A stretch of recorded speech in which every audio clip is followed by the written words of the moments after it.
Hoka hey, Alita Army.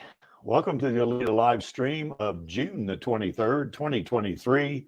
Alita as a hunter warrior in the manga and the movie, where we discuss all things to do with the movie Alita Battle Angel, the source manga Gundam, and the greatly desired sequels. I am your host, the Muskogee Creek or Creek Indian from Denver, Colorado. And with me so far is Lee. He's from Fountain, Colorado. How's it going, Lee? You're going pretty good so far. Cool. So, and I noticed we've got David out there from France, and we've got Finn from Switzerland out there. That's pretty cool. And so how are things going down there in Fountain? I before the stream, we were talking about our little hailstorm we have. Sometimes we get those in early summer here in Colorado, and they produce some pretty large, some hail, you know, as they would say. So it could be a bit of an understatement, yeah. Fortunately, it wasn't too bad last night, but I was worried that we were going to get those fist-sized chunks again and end up putting out the back window of my car for a third time. Oh, holy crap. Yeah, I parked my car under a tree mostly, and if I'd ever clean out my garage, I could park it in the garage. But that's the way it goes, I guess. So yeah, we had pretty good hail here yesterday or day before, I guess it was. No, I guess it was yesterday, wasn't it? Yeah.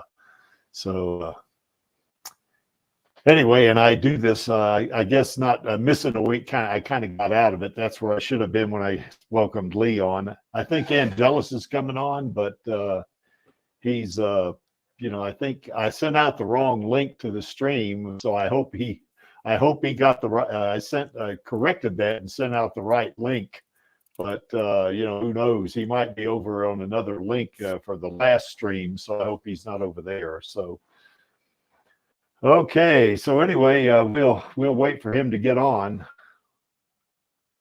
No, there was we didn't have Finn. We did not have a stream last week because I guess everybody may have heard is that Max Tac Jirai actually had a little bit of a health issue there. I was kind of hoping Angelus would come on so he could kind of give us an update.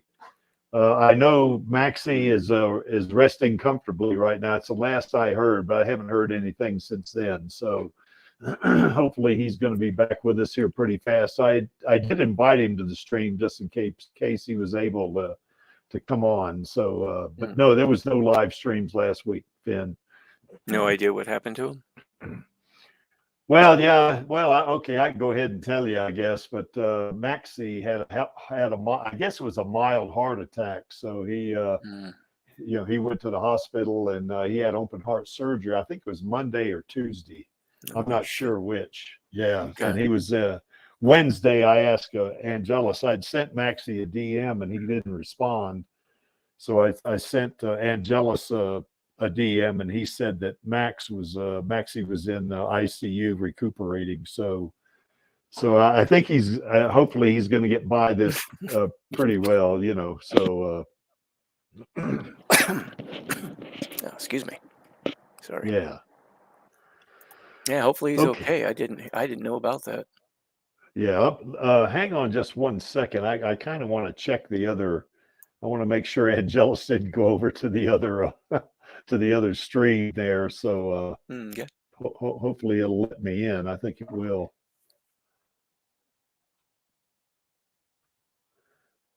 Let's see if he's in there. I don't think he is. No, he isn't. Okay, so anyway, he's not in the other stream, so we're good. Yeah, and that's right, Finn. Yeah, it surprised all of us, But I think he's on the mend. So I think he's going to be okay, So let's just keep our fingers crossed, as they would say. Okay, so anyway, in case you guys, we didn't have a stream last week, so we would have put this one in there, but. You probably heard last week we had a kind of a banner. We flew around Disney headquarters, and we also did a mass tweet. And I think if this wasn't the last count, it's pretty close to the last. But as you could see there, we had almost 2,000 tweets within like an hour. I think it was because we started. I guess the tweeting actually started about 30 minutes or so before the airplane started flying around Disney, and it went, it trended real fast once all those tweets started happening. Oh, that's good. And we had I guess a cosplayer, that was out front, kind of doing dressed up like Alita and that kind of stuff. And we had hired a professional videographer, and our guy Charlie Smith was there, to kind of be our boots, the Alita Army's boots on the ground, as it were, and I want to go ahead and play that. And there's no music in it, so we don't have to worry about getting yeeted. But anyway, here's the edited. There's 3 or 4 versions of this video out. So this is the one. I guess this was the second version that I had edited. And the more recent version had one of Junkie XL's songs on it, and I can't play that because that'll get us yeeted. So, but anyway, here it is.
So anyway, that's it. About 2 minutes, I guess, or a little less. So we like I say, we trended that tweet. mass tweet. So, Disney saw it.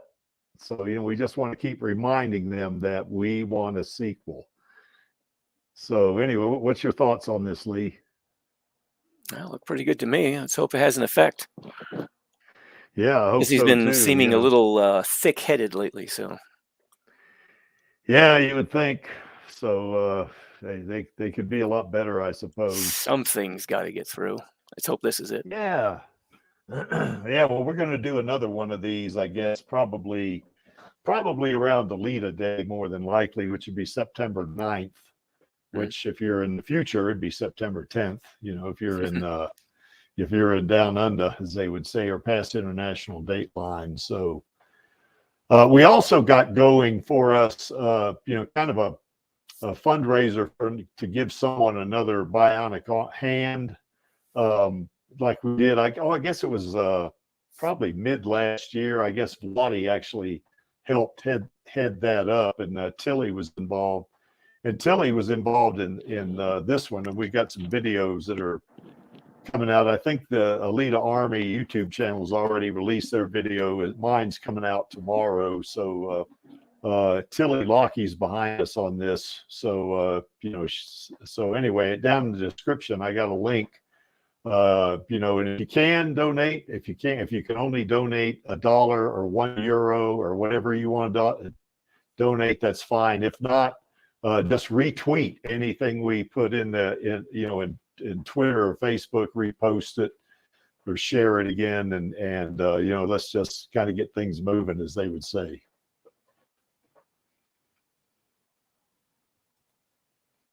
And of course, here's our petition. We definitely want to. This is another good indication that there is a demand for this.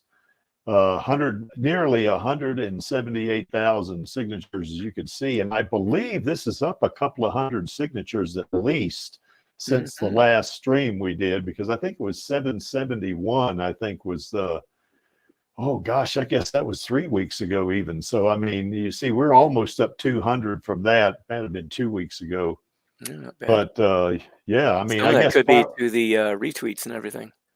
Yeah, the retweets and probably the banner we flew around Disney. Probably people saw it and stuff like that. So, of course, we put the hashtag on behind that. So if you haven't signed the signature, which I am so sure everybody on this stream has already done, but for those of you in the future people that are going to see this stream, I got the link down in the description below the frame you see here, and then go click on that, and put your electronic signature in there. And we hope to get to 200,000, but we're going to keep this thing active and for as long as it takes until we get that sequel.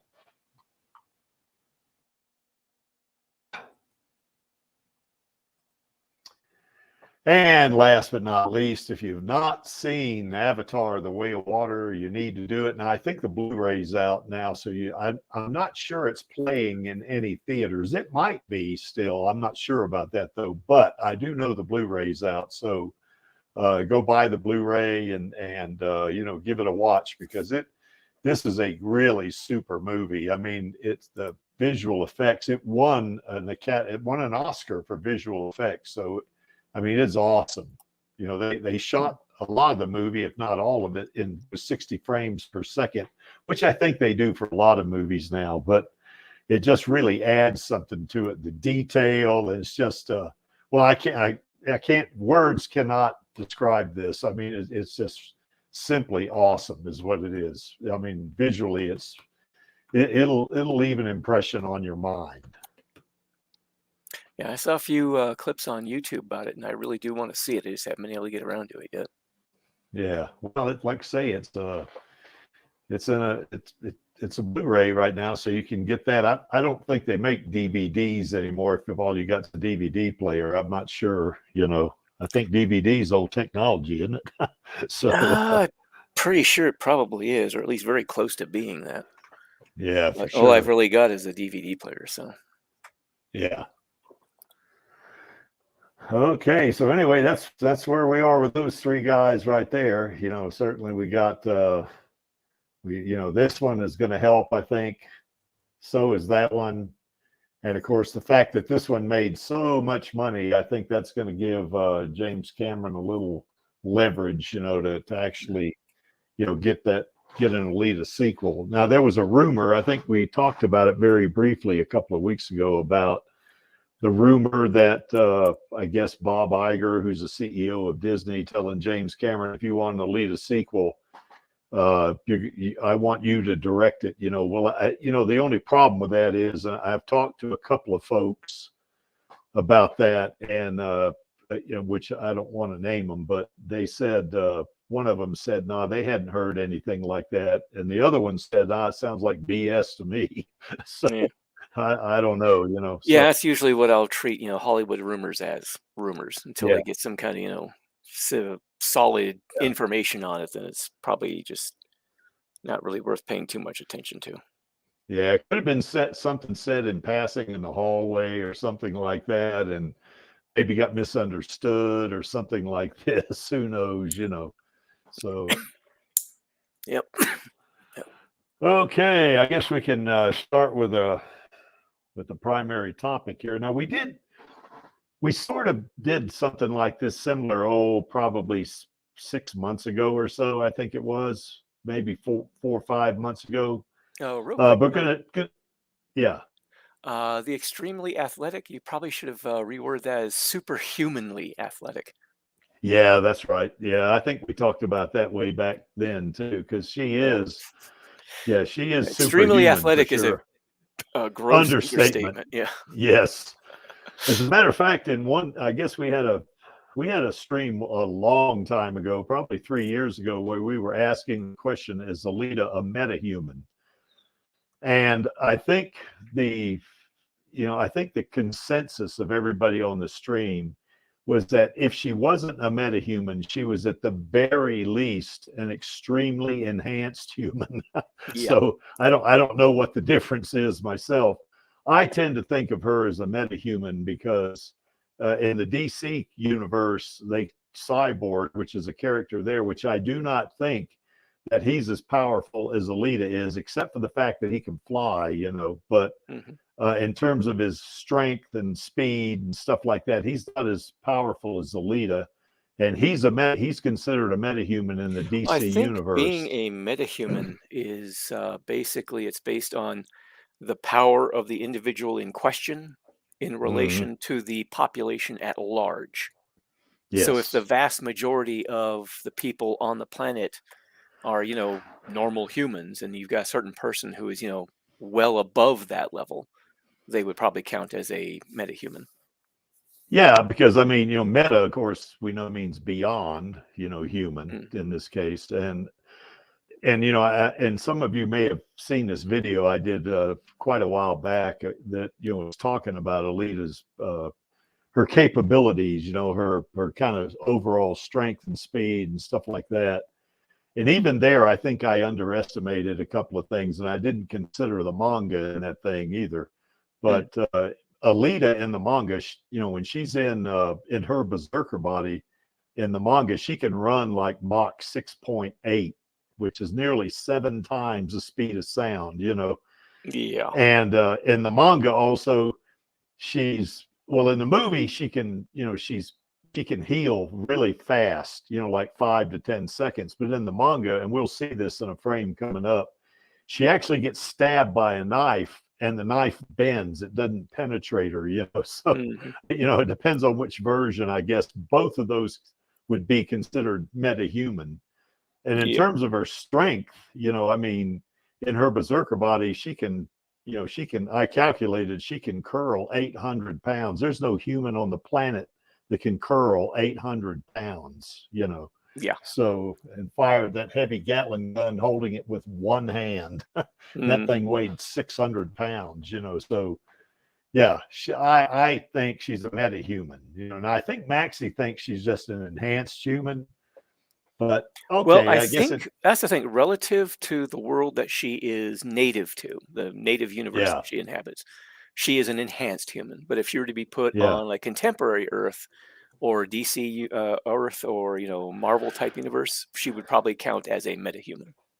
Yeah, Because like I said, so. the whole metahuman thing, it seems relative to where you are and your power level in relation to the rest of the population at large. Yeah, that's right. Well, humans, those that are completely human in her universe, she is a metahuman. Now, there are other cyborgs there. Well, that's the thing. I go with the enhanced human just because the level of power of a metahuman in like DC or something like that, very, very difficult and rare to come across. Yeah. But an enhanced human in Alita's world, the enhanced strength and speed and all that, Yeah. it doesn't seem to be that far out of reach, really, comparatively. Yeah. Welcome, Chaos Knower from Mentor, Ohio. How's Hello. it going, man? Great. Spent a week in Ocean City, like visiting my aunt in Ocean City. It was pretty fun. Ocean City, Maryland. Mm-hmm. Ah, yeah, I saw your tweet. That looks pretty. Does look like fun. Yeah, I thought you were in New Jersey though. For some reason, There is Ocean City, New Jersey too. My aunt lived in the Maryland one. Ah, okay. Yeah. So anyway, yeah, both Ocean Cities are pretty neat. So anyway, welcome aboard, Chaos. Yeah, Chaos. We were just talking about Alita's capability, and we're going to get into her as a superior, rather, hunter warrior. But we were just discussing briefly about whether she's a metahuman or not. And I think you may remember that stream we did a few years ago where we kind of were discussing whether she was a metahuman or just an enhanced human. And I think the consensus on that stream was at the very least, she's a really extremely advanced human or enhanced human. And some of us, a couple of us thought she's a metahuman, because she's got orders of magnitude, strength and speed faster than any human, so. I mean, I don't know of any human beings, or I don't even know of any cyborgs that are, in the movie Alita Battle Angel that can run, or even in the manga like her that can run nearly 7 times the speed of sound. I don't know of any humans that can do that, or any cyborgs except her. So anyway, these are some of the traits that we thought, might make her, pretty a pretty effective hunter warrior, like having prior military experience.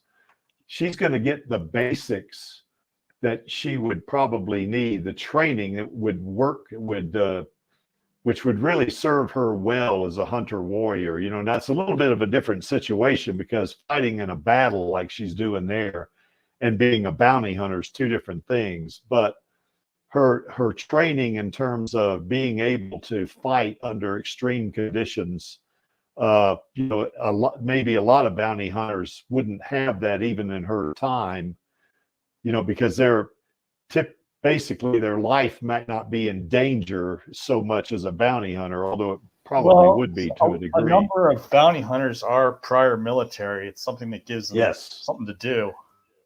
Yeah. And it's something that seems suited to them, but many of the bounty hunters, I guess, that were even in her time, which is certainly fictional, universe, but a lot of them would only go after easy marks, where they knew they could take them out without any trouble, So with Alita, though, I mean, with her abilities, she can go after the bigger prey, with the most money, that she can earn from it, So, hello, channel does not exist. How are you doing? Hello. I see you spelled channel with 2 N's this time there, channel. I even fixed it in the name of the in the username on YouTube. Oh, cool. Nice. So yeah, we just got through talking about this, just some of the kind of a setup, for Alita, being a hunter warrior. And we even talked about whether she's a metahuman or not, in the comic book sense. And we just started on this. So, the idea here is, oh, by the way, how are you doing there in Poland? I heard that part of the. Oh, okay. So how are things going in Poland? Well, I'm only able to drop in for a short time because it's 20 minutes past midnight, and I'm supposed to get up early tomorrow, so okay. I won't be here long. Okay, that's fine. Well, we're glad you dropped in anyway. So anyway, as we were saying, it's kind of a plus that Alita has prior military experience, because it's going to give her some of the skills that can be translated over into being a bounty hunter. She can use some of those same skills to help be good at what she does, as a bounty hunter. So, because I think some folks may miss that. They think of her maybe as like a cute little girl at 14 years old, or maybe eventually a motorball badass, but she's also a bounty hunter, so, and she learned a lot of that's from her military experience that she had. Yep. So any thoughts? Well, a thought I've got is that I'm not sure we'll have a whole lot of material to work with from the movie, because they only had her go on, like, I think, a very short stint as a bounty hunter in the movie. Yeah. Most of what her bounty hunting did, most of the bounty hunting she did was in the Mangaverse. Yeah, that's right. In the movie, she probably did some bounty hunting off screen that we can't really analyze what we didn't see. Yeah. Yeah, she did tell Hugo that she could go after the I guess the marks that had the highest bounties on their head And make take them out. 90K easy. Yeah. Yeah, that's right. And I have no doubt she can do that. Here's the question: did she already go after a few really high marks, so she's so she knows it's gonna work, or is she just this confident in herself that I killed some guy, I can do better? She probably can. I'm not saying that, but did she already prove that theory, or did she just decide I am badass, therefore I will do this? Well, they didn't show it for the most part, but it happened, but they didn't show it. It happens. Yeah. Kind of like in the movie, they don't show her getting the helmet on so that they etch her brain. Yeah, and I think in the manga too, and we've got a couple of frames coming up on that too, where she's collecting heads, and she says, "Oh, this is fun, and I'm going to Fares with Hugo," or something like that, So you get the feeling that to her this is just easy peasy stuff. I mean, I have no problem collecting these heads here. I can do this anytime I want. So it's kind of the feeling I got from those panels anyway. There's a scene in the anime, which I think since the movie was so heavily based on the anime, I think it's a fair point to include that, where she's showing off, where it said that she beat some record on highest amount of bounties in a week, or some highest total sum of money from bounties in a week, and she's bragging to Ido, and Vector reads about that in the paper, so it's rather a big deal. Yeah, there's the deckman who says, like, do you want to do this? And actually, the video game has the complete dialogue of it. I just don't have clips because I really took it off for this week when I was down at the beach. So I don't have anything on that. Well, there's no doubt she's certainly capable of doing it. There's no doubt about that. Especially you read the manga. They go into a lot of detail on that on the manga. Or in the manga rather. So anyway, Chaos, were you in the military? No, my father was Navy. Okay, but now Lee was in the Air Force. Lee, now I know you weren't in a combat situation. You may have been, I don't know, but no, I was never in combat. I had a friend of mine though. He was in the Army. He spent 8 years in Iraq. He was in a bit of combat. Yeah. Oh wow. But just drawing on what training you got in the military, in the U.S. Air Force, could you see where this would benefit Alita in terms of her being a bounty hunter? Yeah. The specific training I got, I was going to say this, the specific training I got, the Air Force actually doesn't provide a lot of combat training to new recruits. Beyond shooting an M16 once and then maybe recertifying again in a year or two. But the combat controllers in the Air Force, security police, they do get a little bit of combat training that I was familiarized with a little bit talking to some of my friends who were also in the Air Force. and in those branches. Ah, Well, security police, I didn't know yeah. anybody in the combat controllers. But Yeah. my dad was in the Army, and he's talked quite a bit about some of the training he got. And I could definitely see that kind of training easily translating into skills that would help her in the bounty hunting field. Yeah, I think so, you know. Weapons Particularly training, yeah. battlefield awareness, situational awareness, Yes. certain form disciplines to keep yourself aware and in control during a chaotic situation, that kind of thing. Yeah, it seems to me that would be the most valuable, the discipline part of it, because if you get in a life-threatening situation, you lose your head. Well, it's not just that; it's also the everyday stuff. Day-to-day grind can cause you to sort of soften up in certain areas. And that can mean the difference between life or death. You get into a situation hunting down a dangerous bounty, and that could result in you losing focus in an area when you should have maybe kept your focus in some fashion. So having discipline also means, outside of a combat situation, keeping up certain habits in your day-to-day life that help you maintain a certain level of training or alertness or readiness. Yeah, readiness is a very good word for that. So, yeah, there's a scene. I don't know if you guys ever saw that movie, The Outlaw Josie Wales, because one of my genres that I really like is American westerns. But there's a scene in there where they're getting ready to, I guess, to fight. This group of Comanches that were planning on attacking them, and he tells them he's trying to prepare them for it, and he's trying to tell them, that hey, they're going to try to drop down behind here. You want to shoot over there. You want to reload, and he had everything set up. And he said one last thing. He says, if you get scared and you lose your head, you neither win nor live. So it seems to me that training, by repeating something like that, even in chaotic situation, hopefully if it's second nature to you, where you don't have to think about it, where it's just instinctive. Yeah, that seems to me to be a very positive trait that anybody that would be in combat would be able to do, to me anyway.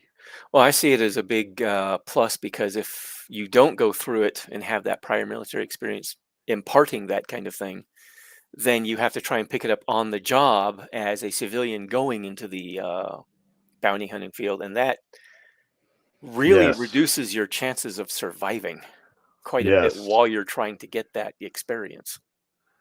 Yeah, unless you go after easy marks, but there'll be the odd one here and there that you think is easy that's not really easy. Yeah. So it could, the odds will be against you in the long run. From mark to mark, you might be okay, but then eventually you're going to run into somebody that's going to be at least your equal, and it could get pretty dicey, or pretty life-threatening at that point, I would think. That's kind of where you just need to have humility. I'm not talking about cowardice. I'm just saying, you just have to feel prepared and admit that there always could be something better than you out there. Always assume that's you're right. competent. Always assume that that you're, be over-prepared rather than under-prepared. Yeah, there was a comment that I can't remember the general that made it, or some other officer, but they said, I've always found plans to be useless, but planning to be indispensable. Yeah, that's right. Yeah. Was it was Eisenhower when it says that it might have been. That battle plans are essential, but when the battle starts, they're useless, or something like that. Yeah, no plan survives contact with the enemy. Yeah, that's right. So, but another one was I think it might have been Patton that said I find plans to be useless, but planning to be indispensable. Yeah, that's right. I think you're right about that. That's another one of my favorite movies, Patton. But that's pretty old movie anyway. Yeah. And I know when I took karate many years ago, my instructor would tell us all, because there was like 6 of us black belts, and he told us that no matter how bad you think you are, there is always somebody better than you. And that's the chaos's point. It doesn't matter how bad you are. There's always somebody that can beat you, So, and being aware of that, I think, is a good thing too. Well, there was a combat veteran who does his own podcast by the name of Jocko Willink, and he had I think he's ex-Special Forces, but he had a comment or a quote that he had on the one of the episodes I saw. It's like, you can either be humble or be humbled. Yeah, that's right. Jocko Willink, huh? Jocko Willink. Jocko. Okay, I'm going to look that up. Yeah, I never was in the military myself, but I worked with a lot of military guys when I worked for the Defense Department. So I don't doubt it. Yeah. Yeah, those guys, their discipline is what impresses me the most. I mean, they're being able to, well, of course, the way I worked with them, it was more or less office type stuff, but being able to perform in an exercise, according to like a checklist or something like that, smooth and by the numbers is the term they use, I guess. So, so yeah, I guess our military experience is really going to help Alita as a bounty hunter. I would say it would be almost indispensable. Yes, I think so too. Also, her, knowing Panzer Kunst. Now, her military experience was a pretty big deal, but she was in Special Forces, and I am sure that there were, in this fictitious world she's in, I am sure there are other soldiers that are cyborgs even that are not going to be as adept as she is at fighting because they won't know Panzer Kunst, because she's in Special Forces. Now you see on the left there, she's taking off Gerwishka's arm, and she's in her doll body there. And you see that just cleaving that arm off like that. And on the right, she's actually, this is where I guess Clive Lee actually, I guess, kills Hugo, well, he kills him. I mean, he's clinically dead, I guess, but he's not dead, Yeah. And, she makes short work of Clive Lee, I mean, now she did it also with her plasma weapon, she was in a berserker body in that fight. And, he's about to try to stab her or something, and she grabs a blade, between her hands and supercharges all of him and the blade with plasma, and he gets struck by lightning, and that ends him, But the kind of the maneuver she puts on him, to protect Hugo in that panel right there is one of extreme effectiveness as a martial artist, in this case, Panzer Kunst, so yeah. I think that also helps her because a lot of times these bounty hunters, like in the movie, they all had weapons of some kind. And, certainly she's got that plasma weapon, but she ends up with the Damascus blade. And in the case of where she gets, say maybe she doesn't have the Damascus blade for some reason, she's a very formidable fighter, so even without that Damascus blade. So I think that helps her as well, Any thoughts about that, Lee, Chaos, or Channel?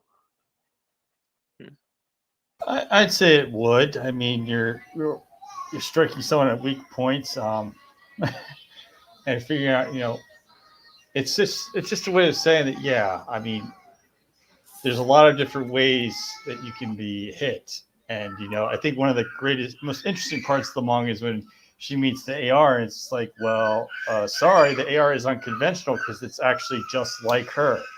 And that was the biggest weakness in her style and her technique is just like, well, this isn't some big brute you're trying to hit. This isn't someone who's, just a regular person. It's someone that's an actual peer to you. Yeah. That's your exact size. Well, and equal to you in every way in terms of fighting ability too. So, yeah, even though they're androids, I guess they're still. But her strategy up until then has usually been, okay, I've got some bigger, slower person I'm going to go hit, but this isn't that. Yeah. It isn't like that anymore. Yeah, that's right. It's specifically stated that somewhere in the manga, I think that Panzerkunst is specifically for fighting larger cyborgs, and it only works if the person doing the Panzerkunst is a total replacement cyborg, because if they're in any part organic, that will seriously injure them. Yeah. And because similar fighting styles aren't that popular on Earth's surface, most cyborgs who want to fight will want to be really big, therefore giving Alita with her Panzerkunst an advantage, meaning that if more people have similar fighting styles and smaller bodies, then she loses a lot of that advantage. But in the scrap, what we see a bit later in the series, but in the scrapyard, most of the big bads are literally big, so it's easier for her.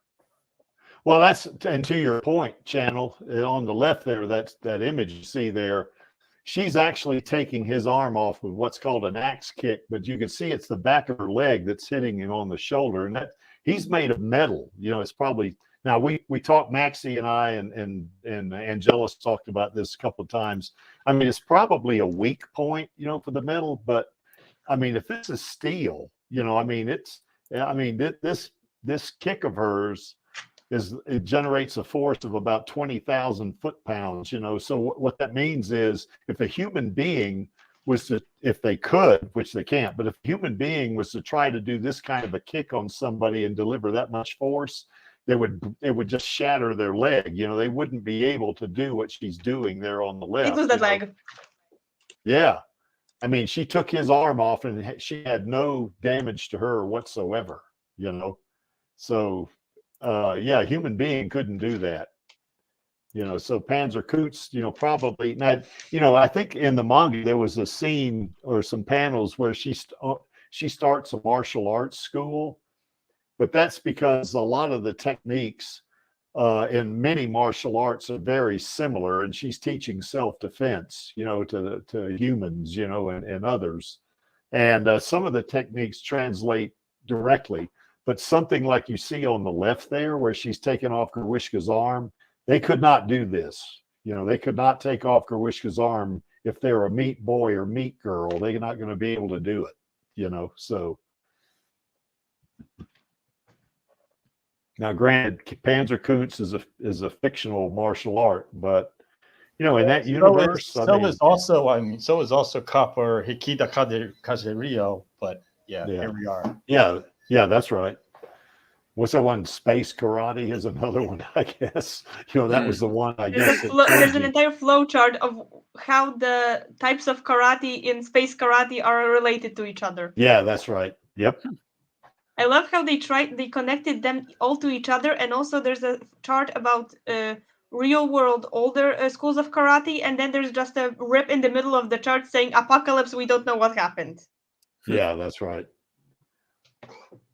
And two people, when they get in, I wish Angelus was here. He could talk to this, but because his karate is more current than mine. But you know, the idea though that many karate and kung fu styles, well, not just karate and kung fu, but even Brazilian jiu-jitsu and savate and some of the other fighting styles have similar techniques between each one. You know, and that's, you know, she probably knows those too, since Panzerkunst and Space Karate, basically, you know, even though Panzerkunst is not like Space Karate and where it came from, they still drew on some of the similar techniques, I guess, you know, even though it's made strictly for cyborgs. So, yeah, I wonder if Alita had a martial arts studio there in Iron City. I don't recall. It's been so long since I read the manga, you know. Well, after she got out of Motorball, she probably had enough saved up. She could probably rent a small space. She could turn into like a little makeshift dojo or something if she needed one. So, yeah, that's right. Hey, I'd take karate from her.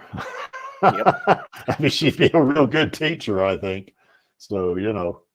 And there's precedent for her teaching some of the other cyborgs. I guess it was some of the other hunter warriors to some moves to help them fight a little better.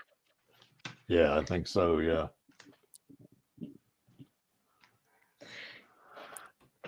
Any other thoughts about Alita being a Panzerkunst expert and how it helps her as a hunter warrior? I'm not sure she'd be that petty, but imagine her side-eyeing and being passive-aggressive to one of her students because they're both hunter warriors and he stole her kill last night. Yeah, I don't see Alita as someone who's passive aggressive. She's directly aggressive, but yeah, she would just be aggressive. Yeah, I think if she wanted something, she wouldn't do this guilt trip stuff on people. She would, yeah, I don't think so. Yeah, that's what Finn says, that she could open a self-defense school for cyborgs in Iron City, and indeed she did that in the manga, and it wasn't just cyborgs; it was even humans. Just folks that were 100% human.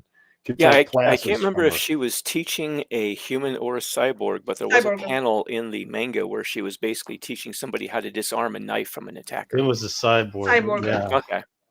Oh, that was a cyborg? Yes. Yeah, I couldn't remember the subject. I just remember the panel showing the scene, and details escaped me, but okay.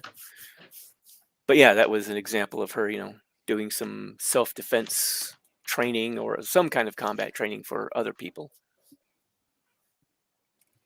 Well, maybe 500 years from now, maybe I could take a class from her. Entirely possible. Yeah. Well, I don't know. That's a pretty long shot, I think. Yeah. Really long shot. So, okay. Any other thoughts about her Panzerkunst's ability? Well, certainly having a superior cyborg body doesn't hurt. I mean, how many humans do you know can generate plasma just from their body? As no humans can do that. As a matter of fact, I think this is what's called in that world is called their own style. In other words, Alita has this particular style that no other cyborg has. Mm-hmm. So this is something she can't teach to other people. Now, I suppose if a cyborg had a arc plasma generator hooked up to them, they would have to have the circuitry and all that stuff, the control mechanisms. Well, here's the thing I was kind of getting from that. Is like in the manga, she apparently had this specialized sort of plasma specialty with her own personal signature for the Panzerkunst that she did. But in the movie, it seemed like, she got the body out of a ship's stasis cage. Yeah. So it probably is a standard feature on old Berserker bodies, but it could be that she has some kind of specialization in that specific weapon on the body. Like maybe it's an option for everybody to have, but she chose to specialize into it and maybe even open up some additional options with it or something that others didn't. Well, another thing also might have been, I think there was room for like 8 of those bodies on those hooks that were coming down. Yeah, there were supposed to be several there. It was only the one left, but you saw a number of empty racks up there. Yeah, that's right. But those could have had different capabilities for each one also, depending on what kind of mission they were going on. So we didn't get enough from the movie to really figure that out. But yeah, go ahead. Or they could have all of them a basic version of multiple features, but only one or two automatically unlocked. Like for example, Alita, you could unlock plasma, or for example, the body can shapeshift a lot more than just between male and female, but that has to be unlocked, which we saw in the manga how so not it could to do shapeshift it. Its internal systems, basically. Yeah, but maybe there are Berserker soldiers that are specifically trained in controlling that shapeshifting. Yes. Could be. Yeah. And while others are in controlling the plasma or some other feature that's usually locked. Yeah, that's right. Yeah, that could very well be. But in this particular case, she's the only in 2563. She's the only cyborg that can control plasma like this.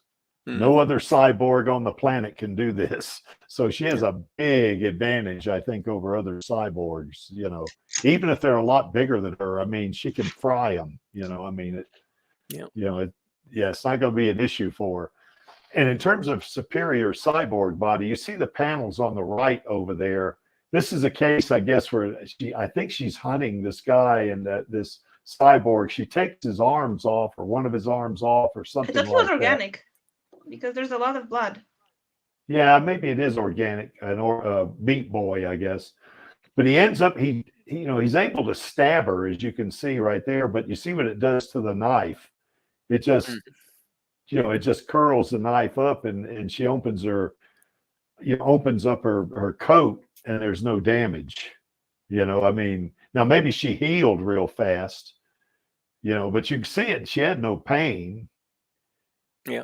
She just, well, it makes sense. The body she's using is a combat machine, so it's going to be built for battlefield conditions. So a mugger with a knife is kind of, a pretty. It's like a tiny tank. It depends. Yeah. Even in gunning with blades, some people could kill you with could slice up a cyborg with a regular knife. You never know. Either it's a special knife or the cyborg real soft. This doesn't look like a special knife. The person behind the weapon. No, it's not even a special knife in the manga. When Chaos slices guys into pieces, he just does it with a regular 1,000-year-old samurai blade katana. It's because his technique allows him to do that. It's basically, it makes the katana like a lightsaber because he's using it. Well, the whole thing, not only that, is you can see this guy stabs her. This is just a regular knife. It's not that is a regular knife. Now, I agree with you about somebody who's skilled, like Clive Lee. I mean, if he could have got that blade on her, he might have done some serious damage. But you remember, she caught it between her hands and then supercharged him to the point where he got struck by lightning, which is another thing humans can't do. But I felt like Alita lost the ability to summon lightning, so she wouldn't get too overpowered. Kind of a shame she only did it once, though. You can't solve every problem with lightning, but I'd rather have her do it. Well, it might also been a aspect of the weather conditions. Unless the weather conditions are right, she can't really ionize the air to that degree. Yeah, that's right. Well, I think it was. I think it was overcast, and I think it was bad weather. And I got the impression there was a lightning storm brewing overhead, which helped to create the circumstances for her to be able to do it.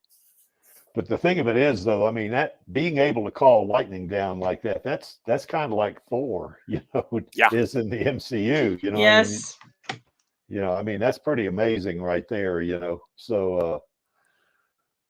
But I think you're right, Chaos. I think someone who could fight her that has maybe an equal ability to her in fighting, and they have a weapon like that, whether it's a katana or some other weapon, they might be able to injure her, very much. Right. But I'm just saying, if Chaos, it's not a katana, it's him. Like he has the skill to slice you up, even if you are metal. Yeah, that's right. Yeah, I agree with that. Well, so did Clive Lee. He has that ability too. He could have harmed her if she'd not caught the blade. He probably could have. But because he's obviously he's a bounty hunter also. So, but anyway, he did. She caught the blade. But in this case, this is just somebody she's after. And he just sticks her with a knife and nothing happens. I mean, this guy obviously is not trained. He's just protecting himself. And then, of course, Ito runs up and he said, "What happened, Alita?" And she basically says, that's a few pounds after that, she says, "I guess I was just moonstruck," or something like that, and I let him go, or something. So she had some empathy for him, I guess, so, and she let him go. But the fact that she has this berserker body, it's way above any cyborg body on Earth in 2563. And in her Imaginos body, now I don't think she's not a hunter warrior in her Imaginos body, but if she wanted to be one, I mean, she could clean up a city in a heartbeat. I mean, she'd have so much power. She talk about OP. That Imaginos body is going to be even more OP than a berserker body. Yep. So, well, that's kind of why I liked it being taken away in Mars Chronicle, because it makes Erica and the General a little bit more equivalent. Yeah, I think so. It makes for a better story, I think. Well, I think it makes it so that there is a story. Otherwise, if she had it, she just come in, knock him out, and that's it. Yeah. Handles later. The story's over. Now, she'd still have to find a way to unzombify Erica. You can't punch someone into getting their memories. I mean, did Erica lose her memory? I'm not sure, but you can't punch someone into unzombifying them. Yeah. Well, the best part of it is that the implication of how she lost the Imaginos implies that there are ways to defeat someone even if they have it somehow, if you can trick them.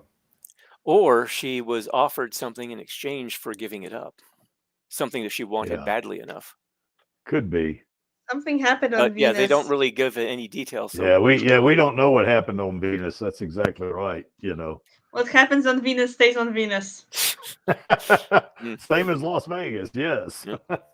So, but yeah, that cyborg body, whether it's a berserker body or even the Imaginos body, is far superior to any cyborg on Earth, even in her doll body. Now, it's not far superior, but even there, she's probably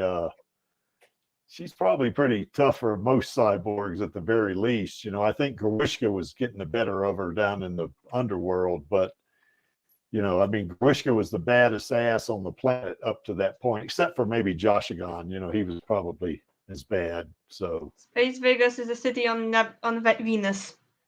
Yes, yeah, that's right. That's right, Lee. Viva Las Venus, yes. Okay. Any more observations about her body that we can say? I'm sure on, there's a certain we can say on air quite anyway. a few, yeah. Yeah. But he's not here, so. Yeah, he's not here, so well, he might show up. He did give me a thumbs up when I sent him the link, so. And this is the one that Lee says we ought to call it not extremely athletic, but superhuman or metahuman ability or whatever you want to call it. And you can see, you know, now there are, I've seen people do this on YouTube where they balance on one finger like that. But those people are real light, you know, I mean, they are, you know, they work for Cirque du Soleil or considering something like they that. always zoom in on just the hand, showing the hand go to one finger, I'm still convinced they're not actually doing it their full body weight on the one finger. Yeah. I don't see, based on what I've experienced myself with finger breaking, I'm not sure I can see the human finger holding up that much body weight and having that much structural strength. Well, I did see a video on YouTube of somebody who did something like this on one finger, but I couldn't tell if it was like special effects or if they had somehow photoshopped the hand in such a way it looks like it's a finger. You know, I couldn't tell. Was there a cutaway? Could have been, yeah. Because if there's a cutaway, then that means they did a one hand handstand. That's already impressive. And then they had someone hold them while they moved it to one finger, and then the other person. And then they went back to a one hand handstand with the other person, stepped away, and they finished it, which is already very impressive, but it's not exactly what Alita did. Well, the thing about it too, if anybody can do that on right now, it would have to be a very light person. That berserker body, I think we've estimated that thing weighed anywhere between 200 and 300 pounds. You know, that's got to be an extremely strong finger for her to be able to do that. What's that in kilos? Huh? What's that in kilos? Yeah, probably. That's probably a couple hundred kilos. I've got a unit converter here. Just a minute. Okay, I found the unit converter. So that's 200. Wait. Oh, 90 kilos. Yeah. Well, 220 would be 100 kilos. Yeah, it's 2.2 pounds for a kilo. So something like 2.205. I know this as a power lifter, but if it's 300 pounds, that's going to be more like 136 kilos. Yeah, that's right. So, that's about as much as the average gym teacher. Yes. Most of them aren't that fat. Well, most of them. Well, a lot of them aren't anyway. Yes. So anyway, but that on the left there, that's pretty awesome. But on the right, and we saw something like this. They probably got this for the movie, the inspiration on the right, where she is. You can see she's kind of like Spider-Man. She's going from, she's jumping, going over buildings and stuff like this. Hardcore parkour, yeah. Yeah, that's right. That's parkour on the next level is what that is. And we saw something in the movie like that where she was jumping, from building to building like that. Doing forward flips over the rooftops as she was going. Yeah. Yeah, that's right. And you can see there she's kind of grabbing a pole and looks like she swings around, jumps up, lands on another pole. In the next few frames after that, she's actually on top of what looks like some kind of wind turbine or something like that, and she manages to get all the way up there by just jumping and somersaulting like that. Humans can't do that. And I dare say that any cyborgs, there's Angelus. Angelus, did you get the link, my man? So yeah, maybe he's at work, he can't do it, so maybe. Although it is Saturday there it is, Angelus. Anyway, I sent the wrong link out because Lee went to the wrong link himself because I sent him the wrong link even. So, yeah, Angelus, we know that Alita's got uwu. Come on, you'll see it. But this would very much help her because one of the things about fighting, especially larger cyborgs, is that if they are slow, like it is mentioned in the novelization, and she's fast, and very nimble. Okay, so Angelus's internet is pretty bad, so anyway, he may not be able to make it.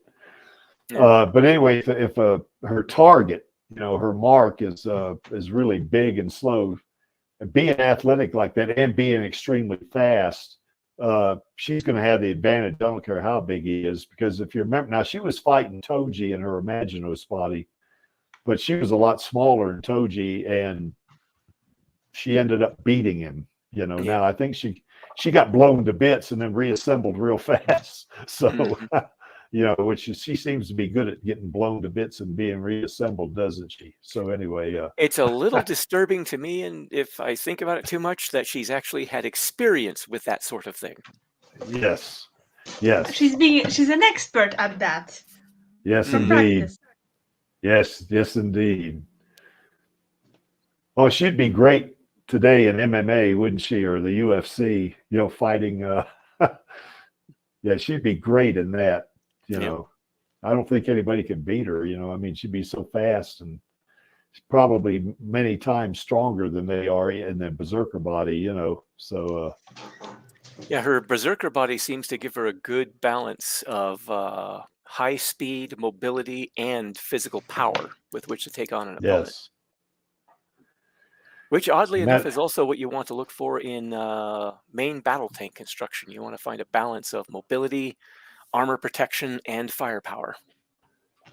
I'm kind of wondering, because in the movie it's very visible, but in the manga the style doesn't make it that clear, because her face is supposedly soft, but the rest I'm assuming is hard. Where exactly on her neck is the line between soft and hard?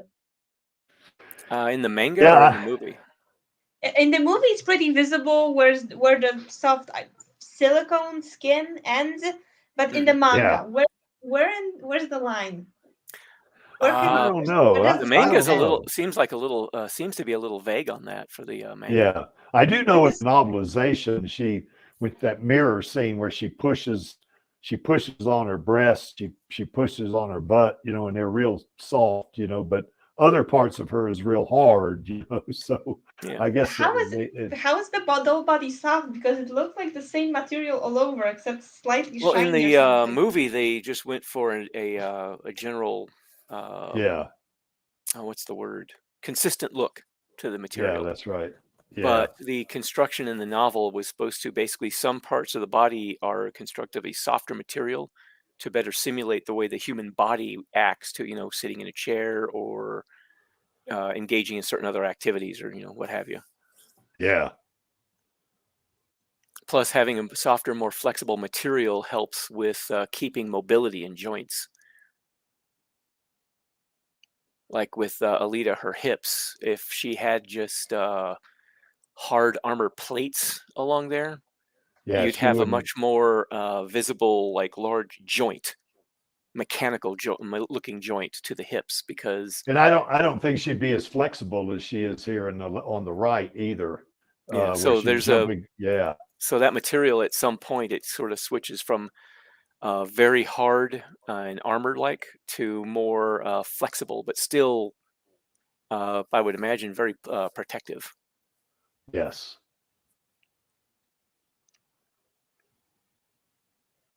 Yep. Our girl is definitely superhuman. There's no doubt about it.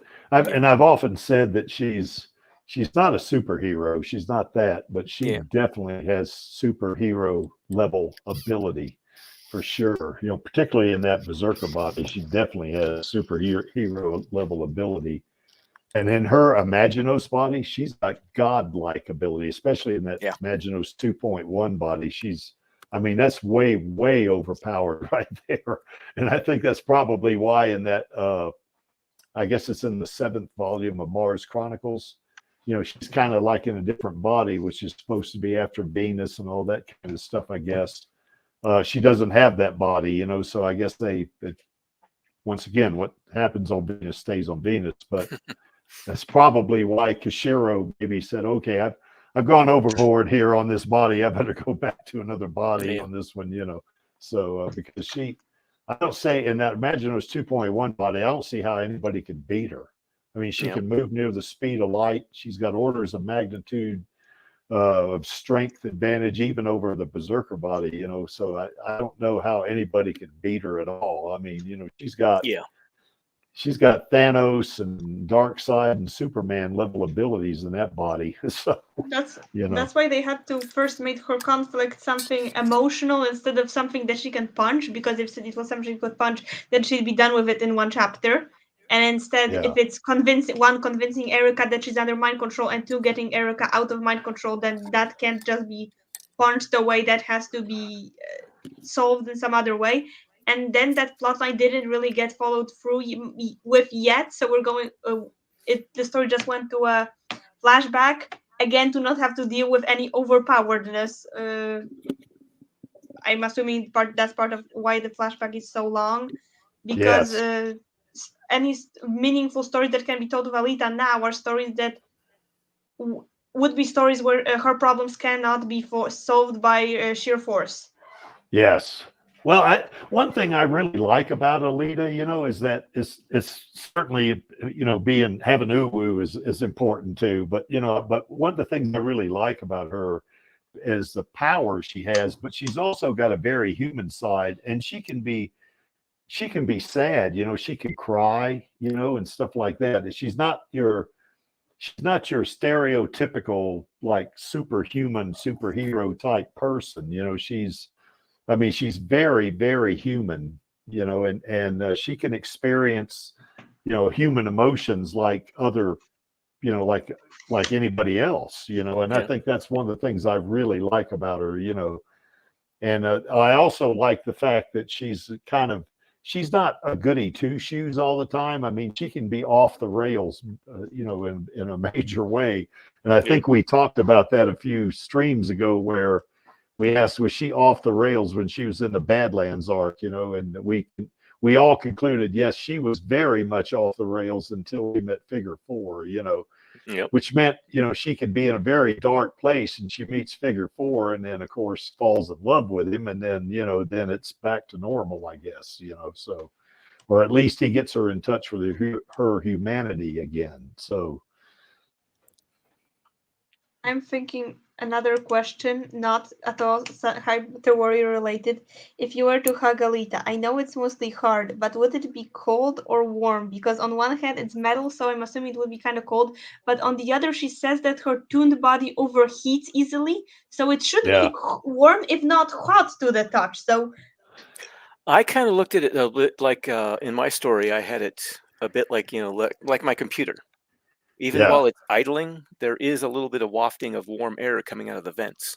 Well, because the amount of power the electronics causes heat. Exactly, because the internal systems, the power draw they use up, can generate a bit of heat, even if it's not a lot. It can still be enough to warm her up a bit.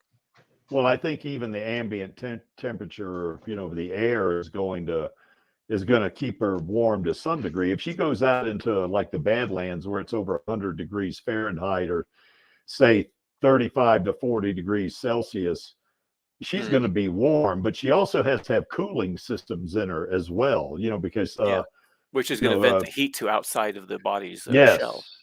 Yeah, that's right. You know, So and I I know think she does sweat too. So yeah, I think Channel. I think if you hugged her, I think she would be. I think she would be warmish. I'm not sure she would be like hugging a human. I mean, maybe she would. I don't know, but it seems to me that she would be somewhat warm because the metal in her body is going to be a conductor of, it's going to conduct kinetic energy, which is what the heat is. energy. Yeah. And I think she would be warm, you know. Now, I think if you hugged her and it was 30 degrees below zero or, you know, whatever that it works out to be. Anything's going to be cold in 30 degrees below zero weather. So, yeah. That's right. I think she'd be very, very cold there. But unless she activated her plasma system and warmed herself up. But just her standard operating temperature is probably, I would say myself, I'd say it's on the warmer side. Maybe not as warm as a human, but there's going to be some heat generated because the power system's generating some thermal energy. Or something like if she's if her body is a good conductor, that when the weather is warm, that her body heats up a lot, but when it's cold, her body gets really cold to the touch. Yeah. Yes. Yeah, probably so. Yeah. I think it would be cold to the touch. I think so.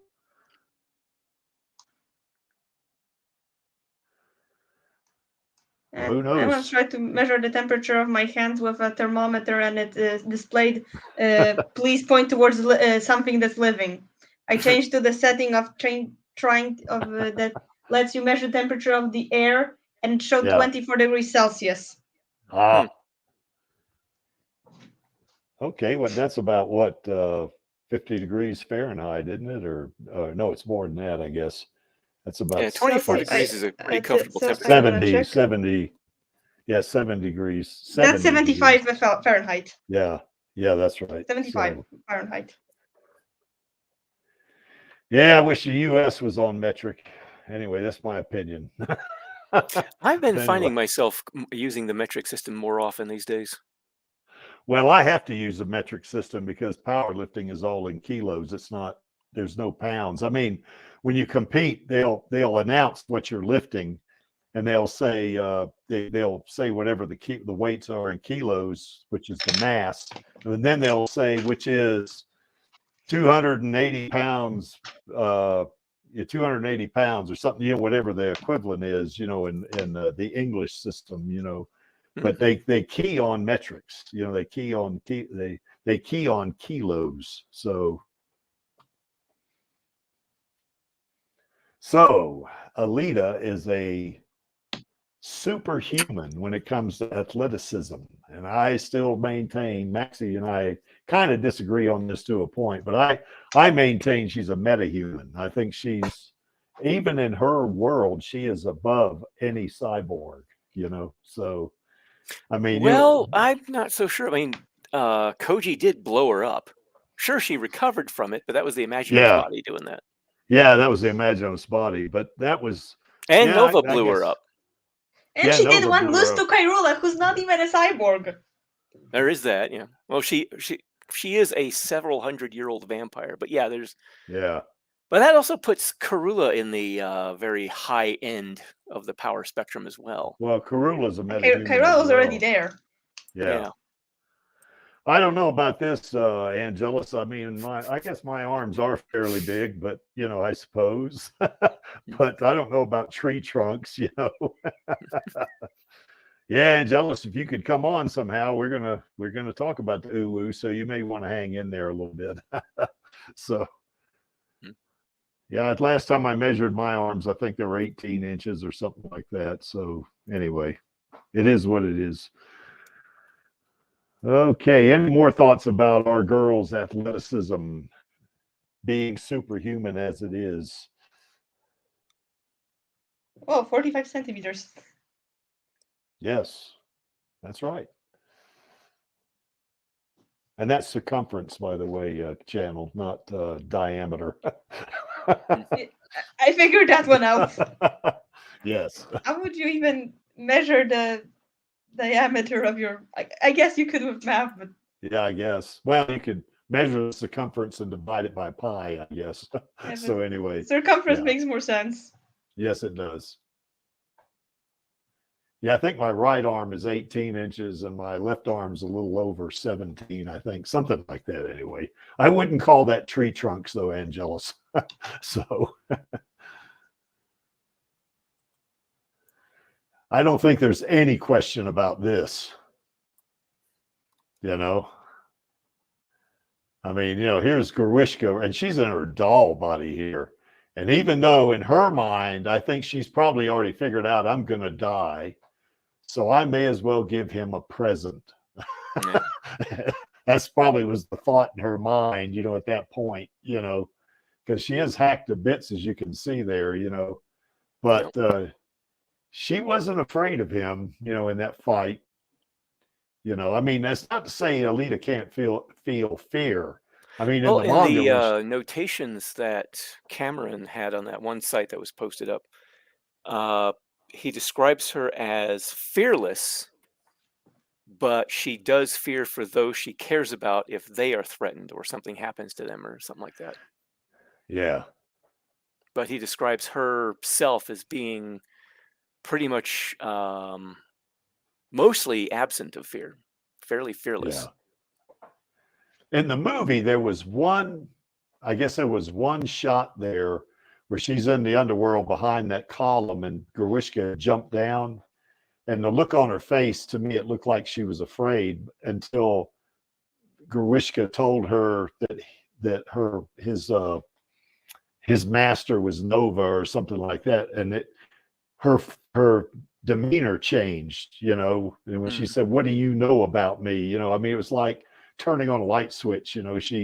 She kind of was afraid a little bit, and then all of a sudden, holy crap, and she had no problem launching herself at him, even though he had those grind cutters. So she is extremely brave. There's no doubt about that. Now I would say that bravery, it does not mean the absence of fear. I think what bravery is that it's, even though you might feel fear, you act in spite of it. Yeah, that's right. And in her case, sometimes, especially in the manga, she seems to be able to make fear work for her, because when she fights Makaku, which is, Grishka, or at least, the equivalent, in the manga, at first she's afraid. And then all of a sudden, I forget what the circumstance was, but she said, at first I was afraid, but now I'm not. And I can't remember exactly what she said because it's been so long since I read the manga, but it was like all of a sudden she turned it around. She turned that fear into being able to take him out. And you can see on the right, I mean, Zapan in the manga, well, even in the movie, he's a pretty imposing character, really, when you think about it. Yeah. And Hugo said, I wouldn't want to be the guy capable, that he's confident, all that. Yeah. And look at her. She is in his face, and all of a sudden, bam, she's gonna take care of his ass, Yep. And she does not fear him one bit, And it looks like he's afraid, doesn't it? Yep. Yeah, she's not the one that's afraid. He is. So I think with her, I don't think so much that she's fearless. I mean, she's pretty close to fearless, but I think she has that ability to make fear work for her. She's scared of butterflies, therefore not fearless. Yeah, that's right. Yeah, she's really afraid of them. I really love that one panel in the last order, or not last order, in the Badlands arc, the beginning of it, where I guess her and Figure 4 and Yolg are in this building or something like this, or on top of the building, and that one butterfly flies around. She pulls out her gun and just shoots the crap out of Yeah, it. she empties her mag, or nearly so. Figure 4 says, "What the hell was that?" So yeah, she was afraid of that She's butterfly. not scared of that's for she's sure. Scared of bugs. Yeah. So yeah. Yeah. Okay. I guess that's right, Finn. Yeah, that's a good one, Angelus. Doing what's right in the presence of fear, because I think when she jumped down the hole, you know, when Grishka went in the underworld, she might have been afraid at that point. You know, that customizes eyeball. Yeah, that's right. So anyway, and then of course in the movie she cuts his face off. You know, I think she does that in the manga too, doesn't she? If I'm not mistaken, I think she cuts his face off there too. I think. You're talking about Japan or Garushka now? I think it's Japan. I think, yeah, because on the right that's Japan, from the manga, and on the left, of course, is Gerwishka. You know, so yeah, I tell you what, man, when first time I saw that movie, you know, I mean, I was enjoying the movie to that point and all that, but when that happened right there, you know, and she rammed her hand in his eye, and then they cut to her and she said, "Fuck your mercy." I went, And "Oh you fell my in love with her. God. Oh shit, I fell in love with her right there." I told Cran one time that had she been a real person and been in the room with me, I might have proposed to her. So that's how much I really liked the character at that point. Watching with my cousin, realized Garushka looks a lot like a certain person we know in real life. Oh, really? Who is that? I'm not gonna say who, but we both Okay. were absolutely enjoying this. Okay. Dr. Destinova, I guess what happened last week, there weren't any streams last week because Maxie had a health issue that he had to go to the hospital on, and we postponed all the streams until this week. So that's why we had the stream today, I guess, and then the Radio Chaos stream is going to resume tomorrow as well. So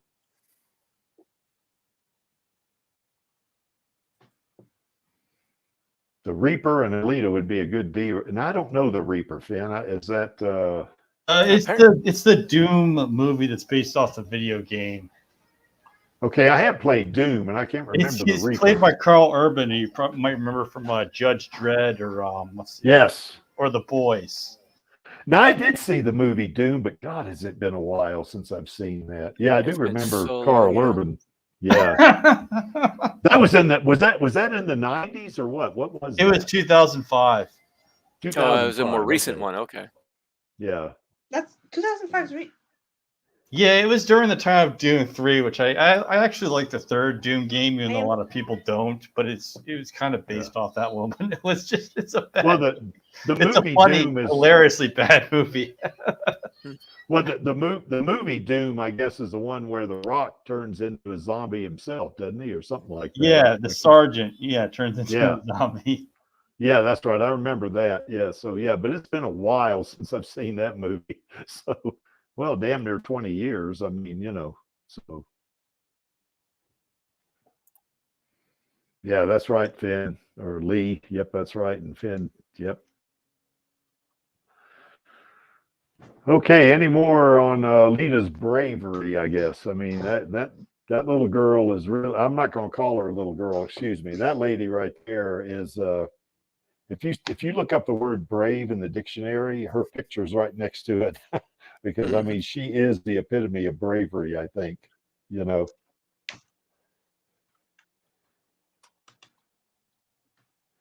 Any other thoughts, you guys?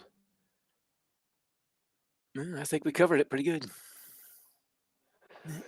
She is intelligent. Now, we've had that discussion. I mean, she's not genius level intelligent, I don't think, but she has it's like you were saying a while ago, Lee, she has a really good situational awareness, you know, and intuition, I think, too.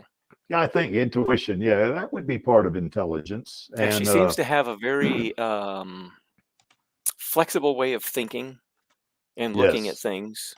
High situational awareness and a high level of intuition. Yes. Well, what you see on the right there, one of the things about intelligence is being able to, you know, if you make a mistake or if you know something's wrong that maybe you've done or something like that, your ability to be able to cope with it, you know, as opposed to denying it.